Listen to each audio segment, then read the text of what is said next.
What's up, everybody? Dr. Jamal Fuster with the Source Chiropractic Tucson here with lacrosse ball series, upper traps. So this video in particular is for anyone that's been here.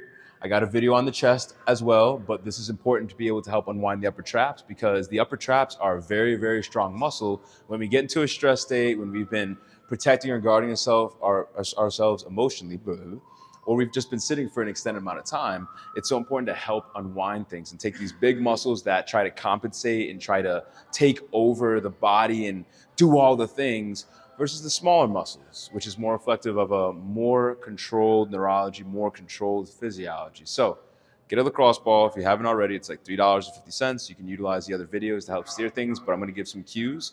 First is going to be up against the wall to get things going. Second one's going to be on the floor and what you can do to help unwind these big old traps so that way they can relax, unwind, and you can breathe deeper. Step number one, I don't want you putting the lacrosse ball right on your spine. I want you to put it on the meat or the upper trap here. Not quite either the scapula, this bone right here, as there's a lot of different muscle attachments and a lot of different things that originate and insert there.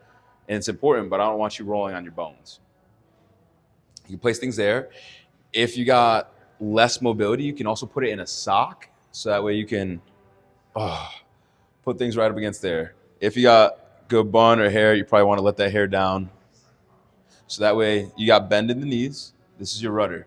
But I want you to focus on just leaning in and letting the ball meld into you so that you can help unwind things. Small circular motions is ideal because that hits the fibers that attach like this in a few different ways. You can also rotate left and right.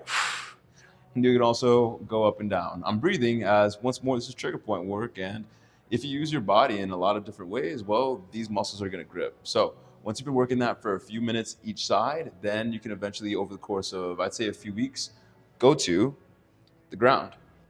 Hi, here we're back. Ground, gravity times body weight. It's more intense. You can use your feet once more, and you can lift your hips to be able to help things unwind. And once more, I just want you to think about steering and helping mold your body around the lacrosse ball to help move through any adhesions, any stuck points. Once more, when there's been injury into the shoulders, into the chest, when there's been extended amounts of sitting, all these different things, we need to help unwind it. So eventually you can come on up on one of your hips, unwind things, but same thing, rotating back and forth, up and down, and then ideally, small circles.